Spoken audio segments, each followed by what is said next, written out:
Hi, I'm Eric, and I'm back with another video. It's Monday, June 29th, 2026, and the topic of this video will be a presentation regarding the first part of my travel to Crimea and to Yalta. So a little bit of introduction here. Um, I first went to Yalta. I first went to Sevastopol in Crimea in 2015. So, of course, for those of you who still are not aware of it, in 2014, the United States staged what George Freeman of a think tank known as Stratfor called the most blatant coup in history. So, of course, the Western propaganda is called the Revolution of Dignity, which brought Nazi collaborators, the grandchildren of the Nazi collaborators in World War II, to power in Kiev, and they immediately started enacting anti-Russian, anti-ethnic Russian pogroms and things of that nature. So and that was in 2014, and then there was battle going on 2014, 2015. So I decided to go to Crimea myself. Victoria Nuland, the person who had or coordinated this coup, had said that it's extremely dangerous, that you should definitely not go there. And I thought, well, she's a blatant liar, so I'm going to go. So I went in 2015, and what I learned was that I stayed at a hostel, an inexpensive hotel, and the husband and the wife who owned that place told me that they coordinated the vote of the people in Sevastopol to secede from Ukraine, which had been treating them as third-class citizens or worse ever since the fall of the Soviet Union, and they wanted to rejoin Russia, partly because they were mistreated and partly because they feared for their lives. So, as I say, I've been back to Crimea a couple of times since then, and I wanted to go back again this time. And the reason, part of that is because I've done some work with Regis Tremblay, who is a documentary filmmaker. He's done a number of very excellent videos about world events, and he lives in Yalta, which is the small city where President Roosevelt met Stalin and Churchill in February of 1945. So it's historically a very important city, and there's also the site of the Livadia Palace, which was one of the I guess you could call it the summer palace of the Russian Tsar. It's still there. So I'll be addressing that part of the trip a little bit later. But first, I'll just go through some of the basic. These are some of the events that I covered in the first part of my trip to Crimea, which it lasted basically 2 weeks. So I arrived by train from Volgograd. It was about a 23 or so hour trip, plus another. It was a 23-hour trip to Simferopol, which is the capital of Crimea, and then I was met by a taxi cab that Regis and Tanya, his wife, hired to take me back to Yalta. That was really great. Of course, it's an extra expense, but it made it much easier because I'm carrying baggage and so on, and I don't know my way around. My knowledge of Russian is limited, so that was very helpful on their part. The first thing that they did after we got in the cab was we went to a cultural center. And it's like a museum where they have paintings, historical paintings of Russian history, and also it kind of commemorates the Great Patriotic War, and it also commemorates the current conflict that is going on between Ukraine and combined NATO, of course, which is backing it, and Russia. So there I was, and there was a kind of a presentation I immediately knew what it was, because I'm aware of Soviet film history. It's about 5 women who are told that they need to do something about some Nazis who are on the move, and it was called Oh no, the name escapes me now. Anyway, it's a movie about these five women. The Dawns Here Are Quiet. It's the name of the movie. And as soon as I saw these five women and their commander saying, you got to do this, and of course, I think they all either die or are injured. But it was giving an example of the heroism that the Soviet people exhibited to free themselves. I just saw a note today that said that the attack of Nazi Germany and its allies, Hungary, Bulgaria, I believe, Romania, Italy, and some other countries, Finland, was the hugest, the biggest military invasion in the history of humanity. And somehow, the Soviet Union was able eventually to fight them off at an enormous cost. So there I was in Crimea and on the way to Yalta, and I saw this cultural event, and I have a picture below one of the paintings that was made that you can find in this cultural center. The next thing I did was I did a kind of a walking tour of the Yalta waterfront, and there's a place called the Promenade, which is a kind of a broad expanse where there's a lot of shops, hotels, restaurants, things of that nature. It's a real tourist attraction. And one of the main aspects of it is there's a big statue of Lenin there. So despite the fact that the Soviet Union fell, in 1991, there's still definitely elements of nostalgia and appreciation for Lenin. He's a very controversial figure, and the oligarchs who run Russia these days would just as soon people forget about the whole Soviet experience. We're in charge now. Forget about all that communist, socialist stuff, including Lenin. Let's bury him and get him out of the consciousness. We don't want people to we don't want people to have a social conscience. That's how they think, in my opinion. Anyway, so I was walking along the promenade, and one of the things that you'll see there is that there are street performers. So I have a short video clip of a fellow. He looks like he's probably about 60 years old, singing some kind of Russian song. It's quite pleasant. And so that's what he's doing. And then after I actually did several trips down to the waterfront in that general area. Now I went back to my apartment, which Regis and his wife had got for me. It's actually owned by Tanya, his wife's family, and so they gave me a very fair deal to. It was a nice bedroom with a kitchen, and facilities for cooking food, things of that nature. But in any case, once I got back there, I needed to get some food, so I walked down to the local market. There's a supermarket, and it's like a little shop. You could say a little mini shopping center. There's a flower shop, and there's other types of shops, and a supermarket, and there's a fish market. And one of the things that they have there, and it's a photo of it, is called Belarusian produkty, which means food from Belarus. So Belarusia was one of the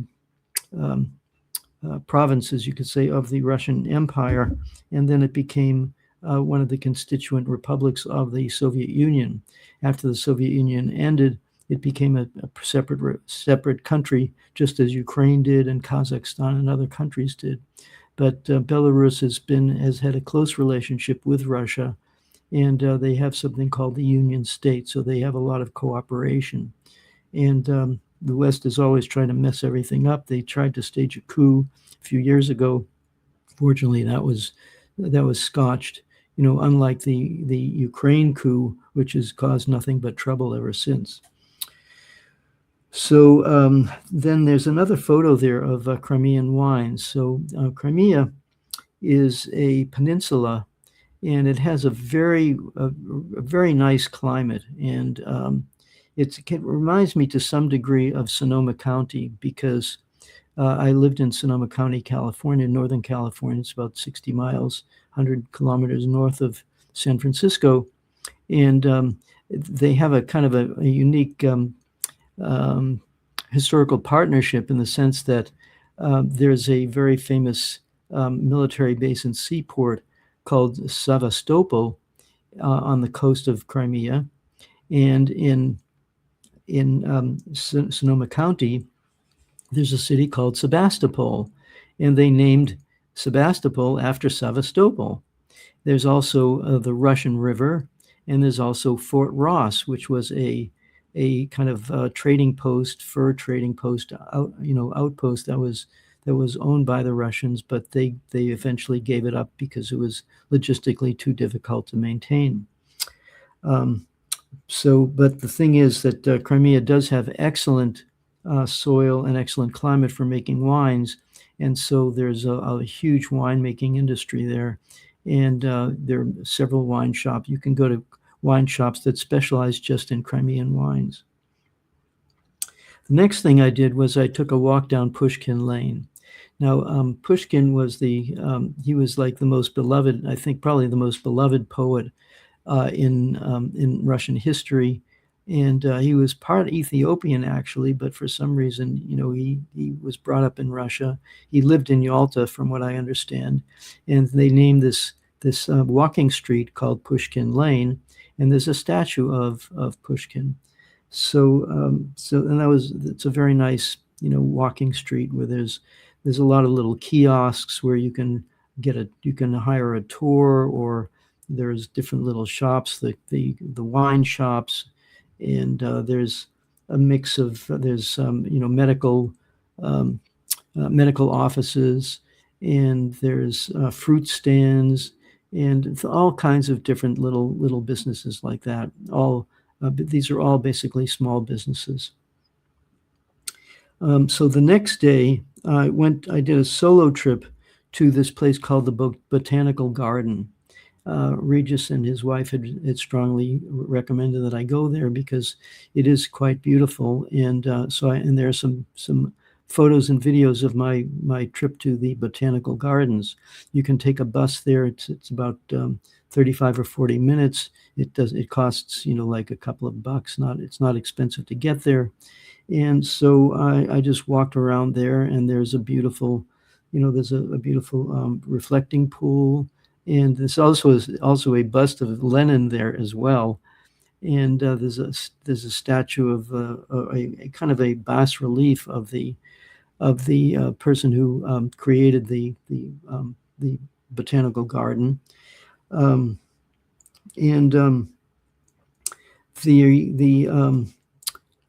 there was also there's a lot of flower gardens and things of that nature. But there's something called a labyrinth, which I didn't go into. It just says a big sign. It says the labyrinth, and it says in Russian. I think you have to pay an extra fee. It's not a lot of money, but there's something at the bottom of the thing in Russian. It says something like risk, and I think what they're saying is this is a labyrinth. You may get lost, and so enter at your own risk. So I thought, well, I think I'll pass on that. But anyway, they had a labyrinth there. They also had California sequoias that had been gifted, presumably in around 1840, and there they are in this botanical garden. So it was quite a beautiful place to go visit, stay for an afternoon, and a lot of young couples and kids and older people, and it's just a very, very pleasant place to go. So let's see. So on the way back from there, back to Yalta and back to my apartment, there's a kind of a large bus stop and something called a Renok. And the Renok is it's like a bazaar, you could say. It's a local. There's a lot of small shops in this fairly large area. It's not in a single building. It's outside, and so you can go into individual shops. And so I have pictures of local fresh caught ocean fish, and an amazing display of fruits and vegetables. They're all the quality of the food in Russia and in the Renok is just really amazing. It's absolutely delicious, not too expensive. And they also had there was a shop that sold just fruits and just dried fruits and nuts, like walnuts and peanuts and sunflower seeds and cashews and almonds and things of that nature. And one of the things that he had were these very beautiful, nice big dates, which the guy told me, apparently, from what I understood, were dates that were Palestinian dates, but the Israelis took over those lands and now they sell them as Palestinian dates, even though they are owned by or stolen by the Israelis. So I thought, well, that looks very nice, but I think I will spare myself of those dates. And then they also had this like Turkish pastry shops. So I have a picture of some of the Turkish pastry, which is very flaky, made with honey and nuts and things like that. Um, so that was the stop off at the Renock, and then um, and then Regis and Tanya took me to a musical performance that evening, and there's a picture of the stage. And I wasn't able to film the actual concert that went on there. I think would have been considered disruptive, but it was all kind of they had local singers, and some of them they had really incredible voices, and the symphony conductor there is a really excellent conductor. Regis and Tanya know him personally. He's a very very cool, fine person. So that was a very nice event, and afterwards, actually, I don't have this in the notes, but Regis is he's a real aficionado of wine, and so we were after this concert, we were kind of hanging out, waiting for a taxi to take us back home. And I said to Tanya, hey, let's go in there's a shop here. Let's buy some really nice wine for Regis. So we went and bought some wine for him. And I also bought some Russian style, quote unquote, you can't call it champagne because champagne is a copyrighted term. So it's, bubbly. They call it bubbly. It's sparkling wine. So I bought some of that, and we celebrated with that on my last day there. And so the next day I went back to Pushkin Lane, and there were various shops and high-end shops, as well as there was a shop. It's called Kitai Gorod, which means China City. And I'm pretty sure it said something, my Russian limit is pretty limited, but I'm pretty sure it said like 1,000 items, not expensive. And you go in there and you can see it's a lot of kind of trinkets and small items, not really fancy stuff, but basic kind of stuff that you can buy. It's like a 5 and, for those of you who are familiar with the term, a 5 and 10 cent store, something like that. So that was that. And of course, also there's a Georgian restaurant, because Georgia is a part of the Russian cultural space. Maybe Georgians may dispute that, but the fact of the matter is that Joseph Stalin came from Georgia. And he was actually initially his father was a poorly educated, maybe possibly even illiterate shoemaker. His mother was illiterate, but young Stalin was apparently a very precocious youngster, and they sent him to a seminary, and so he was studying. Apparently Russian Orthodox religion as well as others. It was like a parochial school, but he got into contact with Marxist thinking, which that basically really caught his interest, and eventually he was spending more time on that than his regular studies, so they kicked him out. But he continued with his career, and of course he eventually became the head of the Soviet Union. And he basically, what he said was that, I think it was like 1925 or so, he said, maybe 1920, I don't know. He said the West industrialized itself over the course of like 100 or 200 years. You think of the Industrial Revolution in England, and the industrialization of the United States.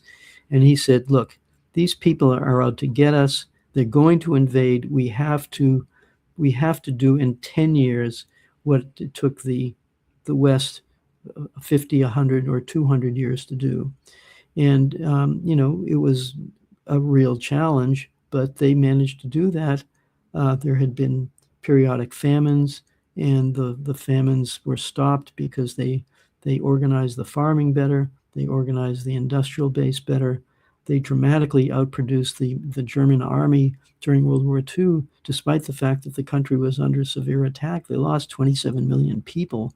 And so Stalin is recognized even now as being a great leader of Russia, probably on a par with people like Alexander Nevsky, who, defended the Russia from the German Teutonic Knights of 1242.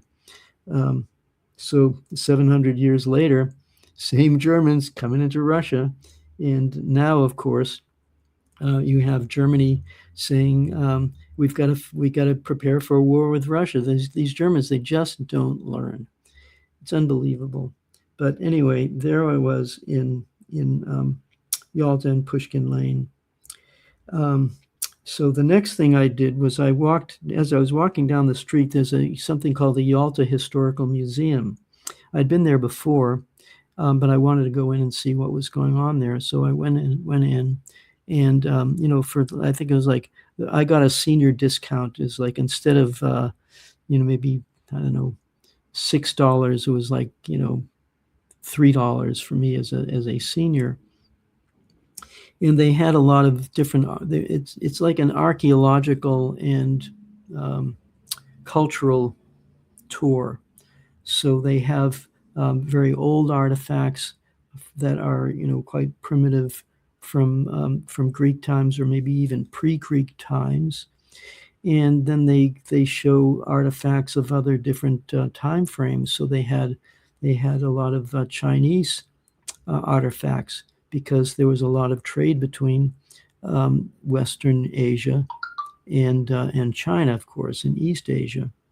So they had those kinds of things. They had a beautiful like 2 foot high. It looks like maybe a Ming Dynasty vase, something like that. They even had a couple of Buddhist objects.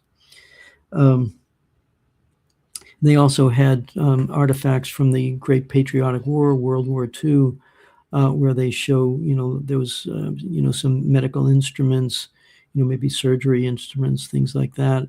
Or they had a lot of canned goods that the soldiers lived off of while they were fighting that war. And they also had some, images of commemorating the partisans. These were something that we don't hear of in the West, but there was a real major guerrilla war going on against the German invaders during World War II, and they caused a lot of trouble for the Germans, and they were called partisans. So they had some pictures of posters for partisans there in the museum. So after that, I went back towards the main bus stop, and there's local flower sellers and flower bulb sellers. I met Tanya there, and she wanted to buy some I think iris bulbs to plant in front of her apartment house. So she negotiated a price with them, bought several of those. And also nearby, you can find a lot of this. Everywhere you go in Russia, you'll find pastries.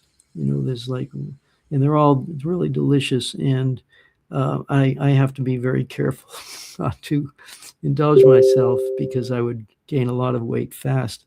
I got back to Thailand, and I was pleasantly surprised to see that I hadn't gained weight. Now, it may be that I had gained some weight, but after I got back, I was in a meditation retreat for 5 days, and they don't give you a lot of time to eat. So maybe I may have lost some weight at that point, but that's another story. So then I got back to the apartment, and before I got back to the apartment, I went into the supermarket, and they have a whole wall of different kinds of breads, and one of them was like an egg bread, a braided egg bread, which in my Jewish background we would call challah, But this one was like really special because it seemed like it had honey glaze and it had poppy seeds in it. So it was really, really delicious. And they sold that as just a regular, item in the supermarket. So the last image that I have there, just to kind of bring things back to earth, so to speak, was that in some of these bus stations, these are like um, it's a bus station that connects with different cities, so it's bigger than just a regular bus stop, and so you can buy tickets to Simferopol or to other places. And but you go there and there's a toilet, and the toilet is a squat toilet, meaning it's just basically it's like a porcelain hole in the ground, and you have to squat to use it. And if your knees or your hips are not very open, it could be rather difficult. But they say that physiologically speaking, that is the best position for pooping, so that's probably why they did it. But most Russian bathrooms have regular toilets that we're used to. But in this particular case, I thought it would be kind of interesting to have a toilet that you also see this in Thailand, the same exact type of toilet. So that kind of covers it for this first part of my experience in Yalta and in Crimea. And I was there for a total of 2 weeks. So in other videos, I'm going to be talking about going to Balaclava, which is a historical place. And Regis and I went to the Levadia Palace and had a very nice time there. And I also went and I found a statue of Franklin Delano Roosevelt on Roosevelt Street. They actually have a street in Yalta named after Roosevelt because the Russians really respected Roosevelt for his support during World War II. So I'll be talking about all of that in a future video. So I'll just wrap it up here, and I hope you can kind of scroll below the this video that I have on Substack. And if you're watching it on YouTube, I'll leave a link so that you can go to Substack and you can see all the pictures. And I have a couple of extra videos also that show, like daily life in Yalta and in Crimea. So thanks again for watching. Please support my video by my channel by sharing it, liking it, and if you can, make a donation, or you can buy one of my information billboard T-shirts, such as to question everything, which some people seem to appreciate, and other people don't like. But I believe in questioning, asking questions. This is how we expand our consciousness. So thanks again for listening, and I will talk to you again soon.